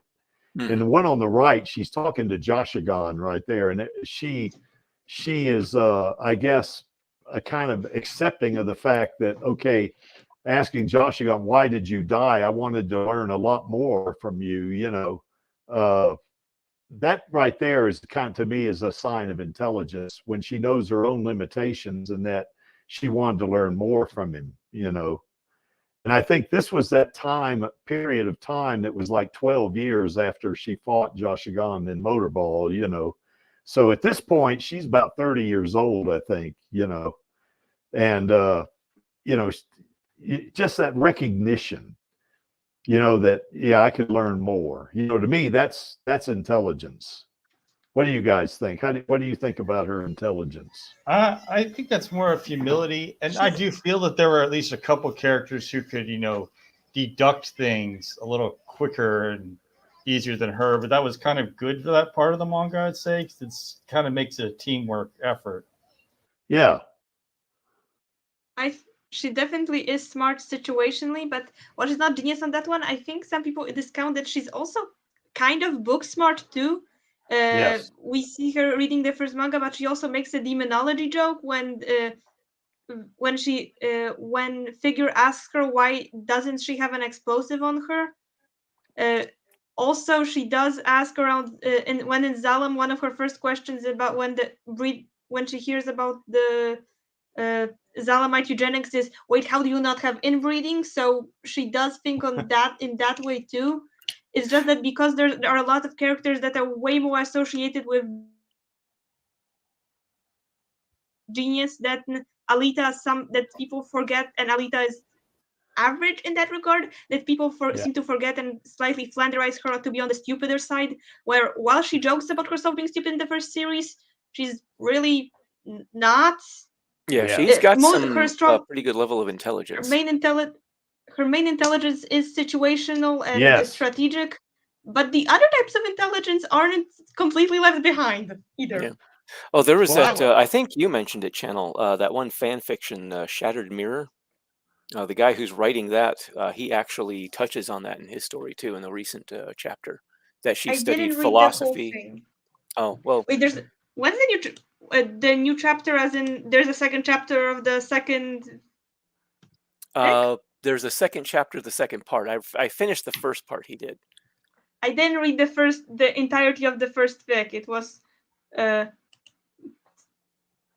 just didn't have the attention span. Well, I've taken breaks throughout. He has long chapters on his, so. I fast forward to the parts about the characters I'm most interested in. Well, he was touching on the fact that she's read things like trigonometry, she's done mathematics, she's read up on philosophy, that kind of thing. So she's definitely got, you know, more traditional book smarts as well. Yeah. I think though, in terms of her knowledge of combat and stuff like that, I would characterize her as a genius in that particular situation. When she uploaded that, the Archive of Our Own still has only one chapter on the War Chorus.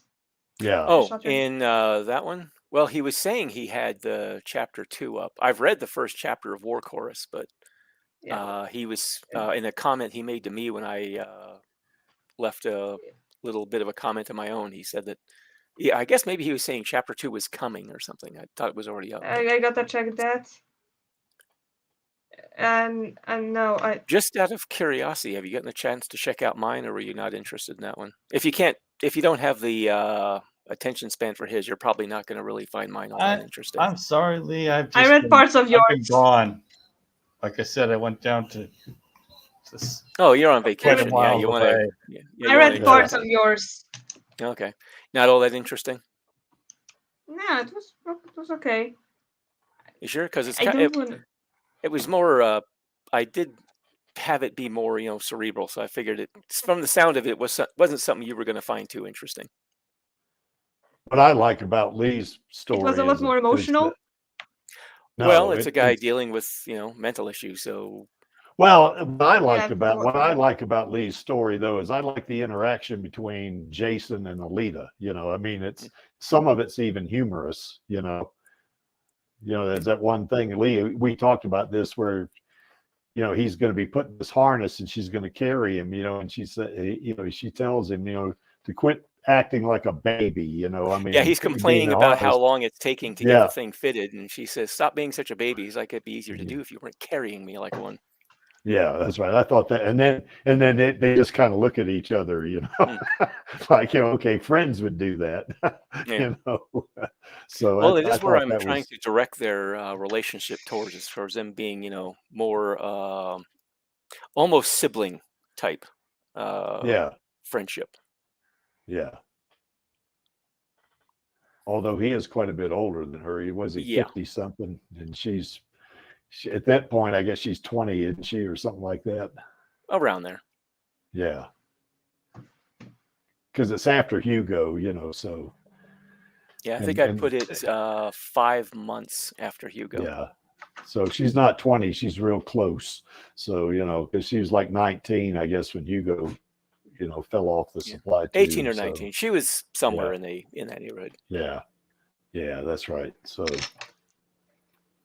but I to Channel's point though, I think Alita's intelligence is genius level in combat. It's very situational. I mean, that is one area she is genius. Other areas, I think she's bright, maybe, you know, or maybe in some She areas seems to have at least average. a little bit above average intelligence, Yeah, I think so. or is I at mean, I least wouldn't. more willing to learn and have outside the box thinking.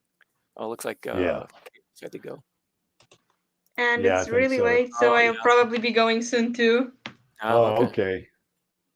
And it's not really late by the standards of when I usually stay up, but if I have to wake up tomorrow, then yes. Yeah, you know what? You got a job interview or something, Channel, or what? No, Well, you don't have to tell us if you don't want to, but I mean, if you got to get up, you know, you certain want other to thing. get a good night's sleep. Yeah. Yeah, you want to get a good night's sleep, I think. So, Yeah. All right. Well, yeah, take care. Yep. Nice day. well, you can stay with us as long as you want now. You don't we're not trying to rush you off. Yeah, I'd like to stay longer. Yeah, we're not trying to push you out, you know, but yeah, I know, and I'm enjoying myself. I just know I'll be regretting it in a few hours. Oh, I know how that'll be. I've had the last Yes. several nights. I have been staying up till 4:30 a.m. even though I'm Oh my dead gosh. tired.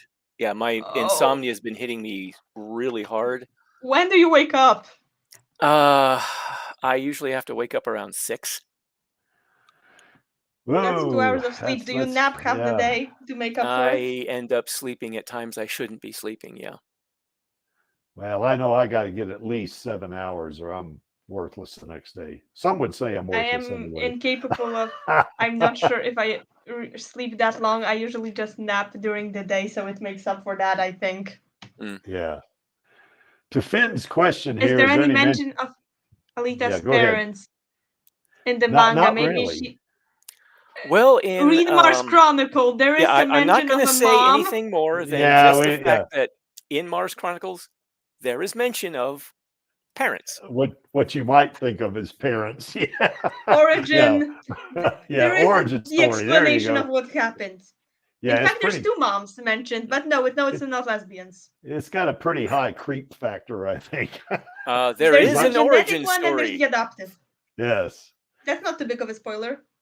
Yeah, and that's all we're going to say. So, Finn, you got to they're go both read dead. the manga. Well, you got to go read the manga, Finn. That's what you got to do. But yeah, there's a mention of her origin story. Let's put it that way. In the chapter with a warning for graphic content in a manga that's so graphic, you're genuinely surprised why they suddenly put a warning. Yeah. Yeah, and I'll say this to you, Finn. You look at Alita right now, and even both of those pictures, and like Angelus would say, there's a lot of ooh there. It's going to surprise you. Say, how can she have so much ooh given her origin? All the horror of her, not exactly horror, all the disgusting stuff that happened at her origin had to be somehow balanced out by cuteness, which got moved towards the future, in which we got That's this, right. and also Baby Yoko, which is one of the most cutest creatures possible, unless she takes off her clothes, and then it's kind of not sure what you describe that living. Not sure how to describe that living doll.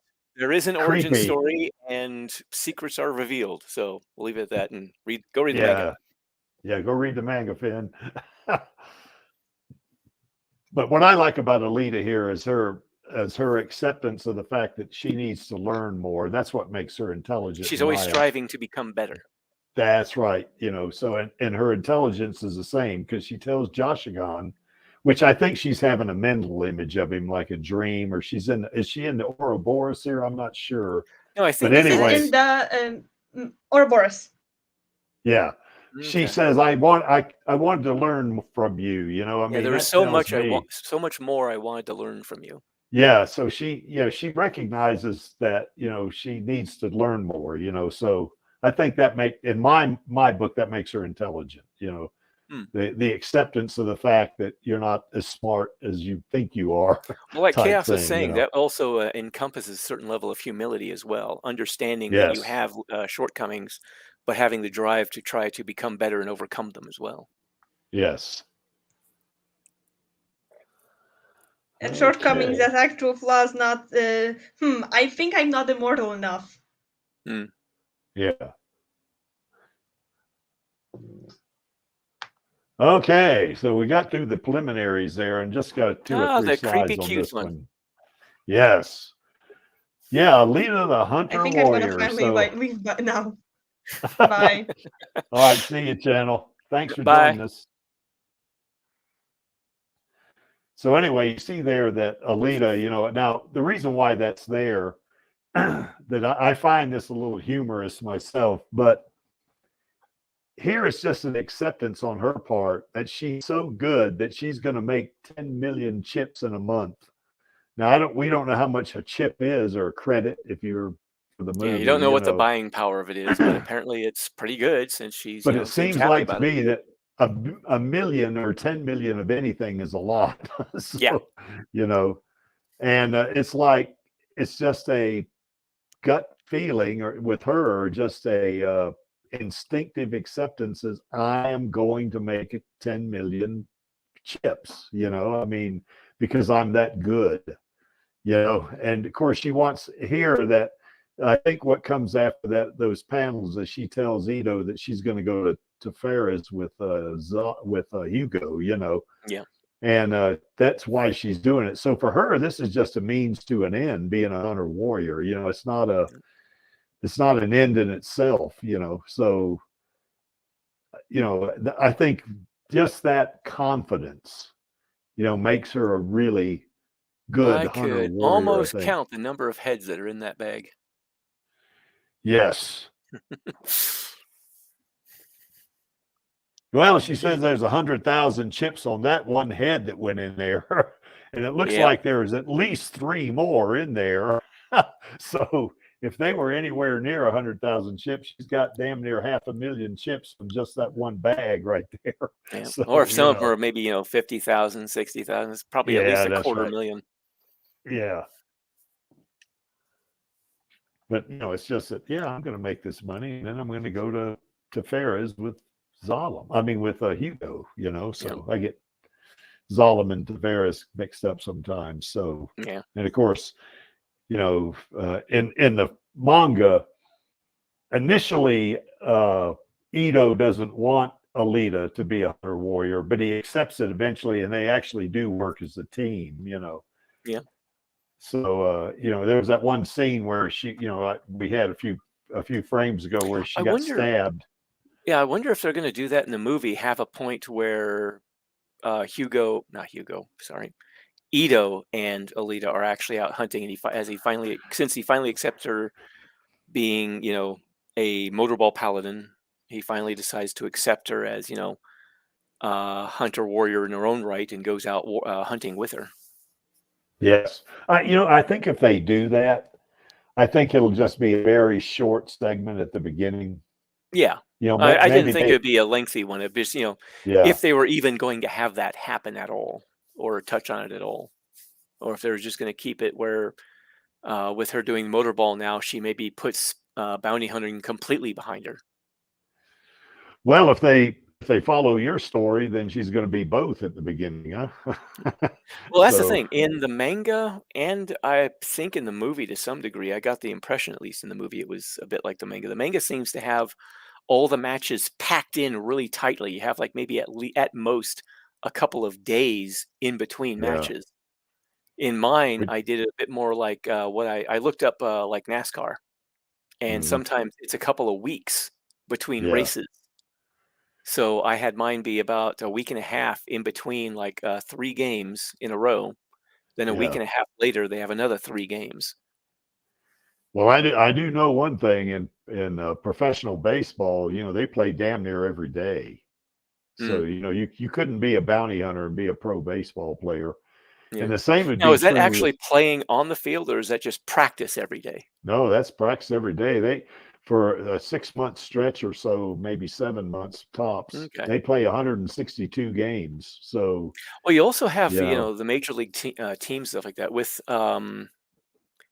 in what was it, NASCAR? In between each of the actual races that were scheduled, they yeah, would have each individual racer was allotted or was given the ability to have an appointment basically for up to 4 1-hour sessions, I think, of racing the track to get used to it and to get their car tuned up for the next upcoming race. yeah. Well, I know in So, pro football, they have games every week, but the week leading up to the next game, they're practicing and they're having team meetings and stuff like that, preparing for the next game. mhm, So even in pro football, where they're only playing one game a week, it'd be pretty tough to be a bounty hunter and be a pro football player at the same yeah. time. Well, that's the thing with the way I did it. I did it that way to keep her doing, some of the stuff she was doing in the manga, where she was doing the bounty Yeah, hunting and stuff like that. It also gave her additional income to keep going in the not just in the motorball circuit, but to help keep the clinic open and to help her adopted father out with yeah, additional income for his clinic, so he could continue helping the community. And it yeah. makes it easier because the city is where all the bounty hunting takes place, and she's already living in the city, so Well, finding she's targets is easy.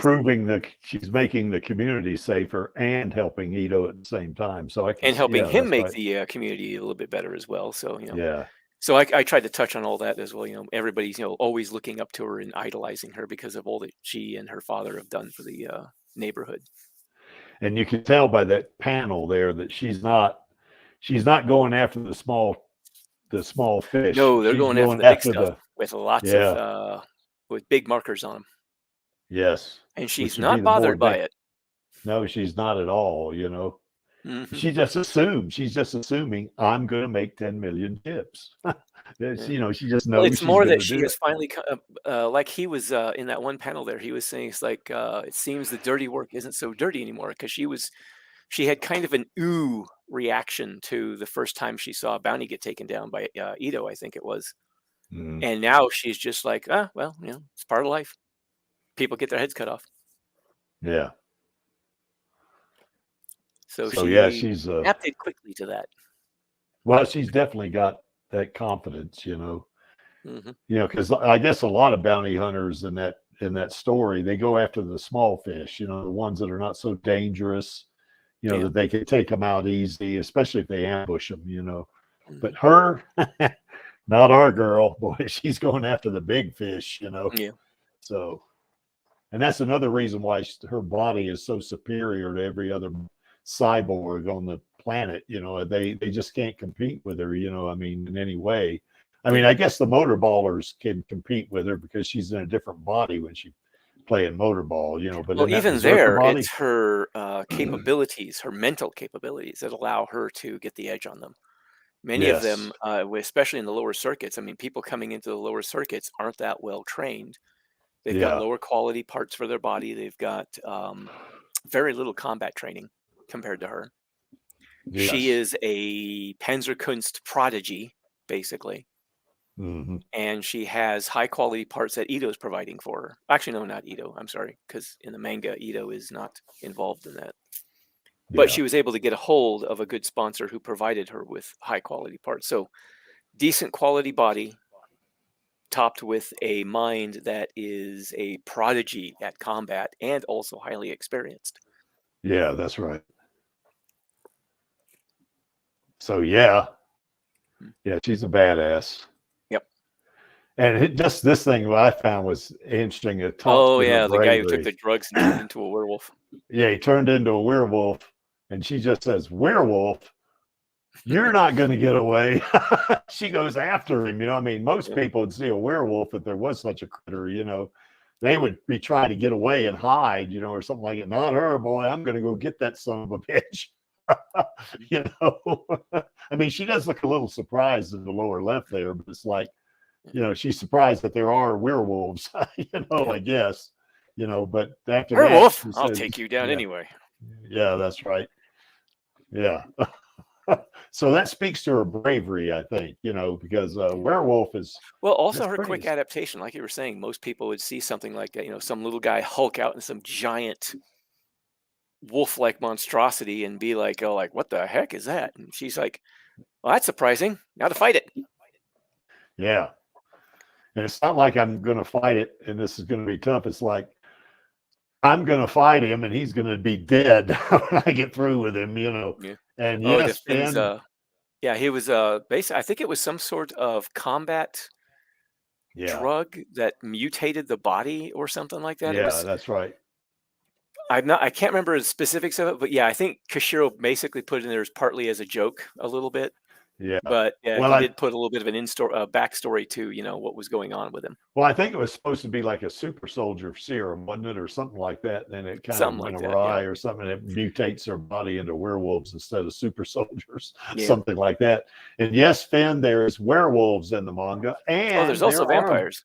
Vampires. Yeah, that's right. So, and no, it is not a joke. Well, yeah, I mean, like Lee says, Kishiro probably put that in there as a joke right there, and then Alita sees a werewolf and, okay, I'm taking this one down, her little doggy. Yeah, that's right. He's going to end up being her little doggy, that's for sure. So, yeah.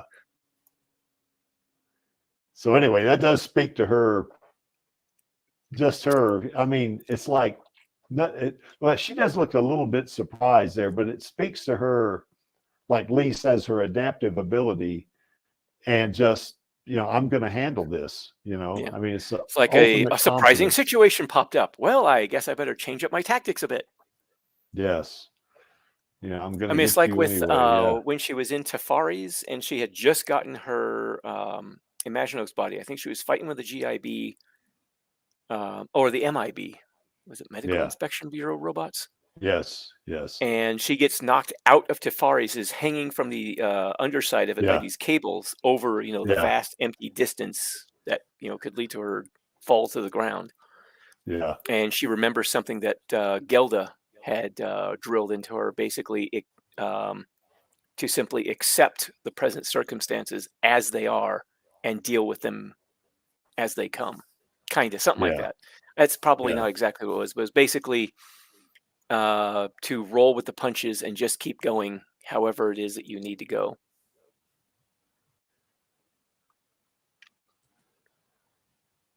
Fits into the notion that angels can have a male-female physical representative, but they are literally neither. Well, I mean, she is a battle angel, so I guess, I guess technically she's not a real angel, but hey, yeah. Well, I think that comment does kind of touch on what happens with Zex at the when he shows up because at first he's one of Alita's clones, and decides to alter himself and become a new person and becomes male. Yeah, that's right, because he starts out female. That's right. Matter of fact, when he takes off Figure 4's arm, he's a female, or AR6 is a female. Then AR6 becomes a male and is called Zex, for that, I guess for that reason, AR6, because Zex is 6 in German. So angel of death. That's right. A fallen angel. That's right. So boy, she's even got ooh when she's mad, doesn't she? Look at that. Yeah. Where's Angelus when we need him? Yeah. And that brings us to this. Yes, she has uwu. There's no doubt about it. That picture on the left is my favorite shot of her. I think you guys probably figured, everybody on Twitter knows that that's my favorite picture of Alita on the left. So anyway, my favorite still. I'm not saying the one on the right's ugly, that's for sure. You know, what is this right here? Send to me. She is from Mars. Yeah, that's right. That's right, Ellen. Yeah, I had kind of forgotten about that. You know, yeah. Yeah, she's a Martian. There's no doubt about it. Yep. Yeah, I remember I did a video, and I like to put little funny comments in them sometimes. And you know, when Hugo helps her up and does his classically completely stupid, "Oh, you're heavy," and then you know, he says, she said, what was that thing? You know, and he says, what planet are you from? And I put it at the bottom of my, she's from Mars, idiot. You know. So anyway, but yeah, she's definitely a Martian. So that's right, she is an alien. You know. Yeah. I see similarities. Now I don't know about. Is this the Alan? Is that the race of the predators? Is that what that is? Or no, that's the Yautja. Is the the Yautja. Yeah, that's Yael right. Yeah, that's is something else, I think. Yeah. A human Yayo hybrid. Okay. I don't know what Yayo is, but okay, I'll go with that. Yeah, Finn, when we say Martian, you know, I know the German would be like Marslander or something like that, you know, or Marsender, you know, but us Americans, we like to say Martian, you know, and I guess depends on what your language wants to call them. So, yeah. And I bet you that probably Angelus is not on the stream now because he'd be going nuts right now. So anyway. Because of the uwu. So anyway, anything else? Did we miss anything there, Lee? Nah, Finn, you don't have to be sorry. It's cool, man. We don't have any problems. Yeah, if you want to call her a Marslander, it's okay. You know, it's because she is. I don't think we missed anything, did we? Well, we've covered quite a bit of her, of aspects of her character, her capabilities, like that, in this and other streams. So I can't think of anything we would have missed. I can't either. And as you can see from that middle panel, that Alita, she really loves her Uncle Creek. So, yep. And if you can't handle that, then she's going to let you deal with that plasma weapon right there. So. What's this here, Alan? Oh boy, Creek, there's a rabbit hole for you. Yeah. Yes. Okay.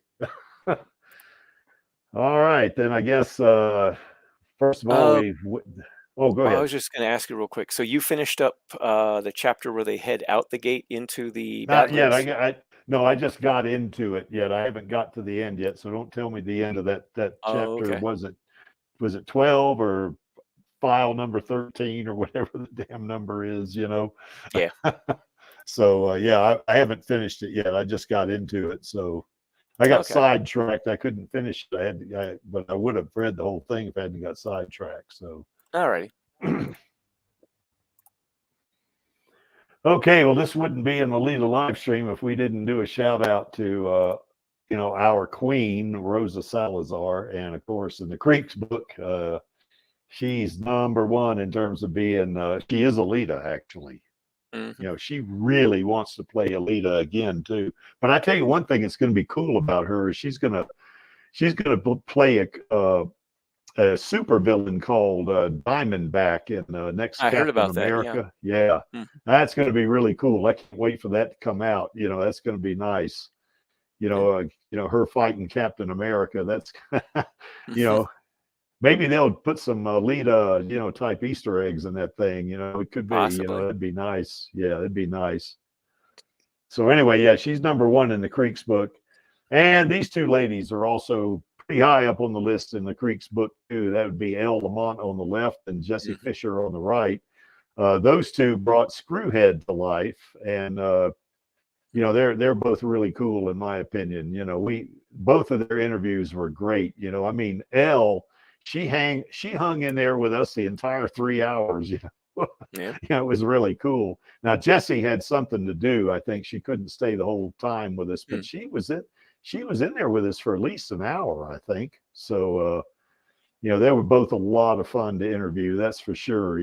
So I think Jessie was in Cirque du Soleil at one point, and I think Vladi actually sent her a berserker outfit, and she did a handstand, and Vladi got a picture of it, and everything. Huh. So that's pretty cool. Next week I'll have to show that, I guess, And of course, Elle's been a lot of stuff too. She was in Salvage Marines, and she was in that series From Dusk Till Dawn. She played one of the vampires, So, but all three of these ladies they're the Creeks celebrity crushes right there. They all three have woo. So, that's right. 8 hearts. That's exactly right, Finn. We got 8 hearts up there. Yep, nice. So any last thoughts there, Lee, before I get into this right here? Nope. Well, tomorrow on Radio Chaos, we're going to resume, of course, and it's going to be episode 169 is going to be all about Nova. How is he going to be handled in the sequel? I mean, we've covered, I think, Zapan, and who was the other person the week before that? I can't remember. About how they would be done in the sequel. So Joshigan? we're kind of, it was Joshigan. That's right. And now we're going to do Nova. Nova is going to be a pretty complex character, I think, in the sequel myself, because in the manga there's like 3 or 4 versions of him. So there's the evil supernova, and then there's Destinova, and of course there's that Nova that likes flan. So or and then there are the whatever. numerous other Novas that pop up. Yeah, all of the clones and all that crap. Yeah, so Yeah. it's going to be pretty complex, So,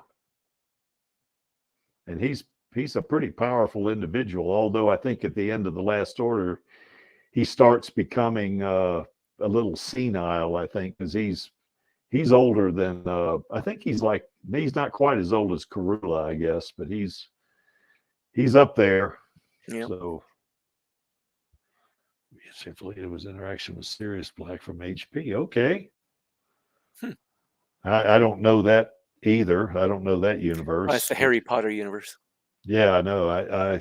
I've seen one Harry Potter movie, and I think, and I've seen bits of others, but I'm not that familiar with it. I know what Hogwarts is. I don't if that makes anybody happy. And yes, Finn, we do want that green light. That's for sure. I don't think so, Jam. I don't think it does. I think what it could mean is Alita really has, Alita, Jesus. Rosa, I always do that. Rosa hasn't done a whole lot for Disney at this point in terms of acting. And this might be, they're giving her the role. I mean, they've recognized she's a good actor, but, this might be more of a, well, if she does really well here and fans see her, the fans in the MCU see her and all, that might set us up, for an Alita sequel. They may be thinking in those terms, because we do know they've talked about an Alita sequel, because we've heard about some of that from the press, but this might be just like a test run for her, if you want to think of it, or at least to get her to get moviegoers more familiar with her, with Rosa Salazar, Anyway, that's my thought. What do you think, Lee?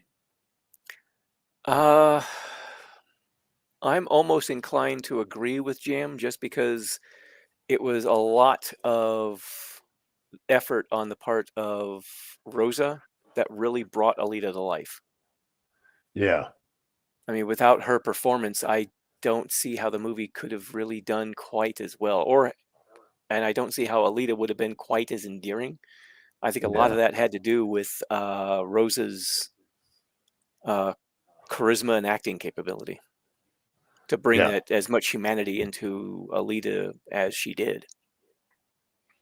But I mean, see, there's a I reason. think, I was just going to say real quick there. I think it's a reason that you have a hard time separating her from Alita because she did such a great job of bringing Alita to life. It's hard to separate the two.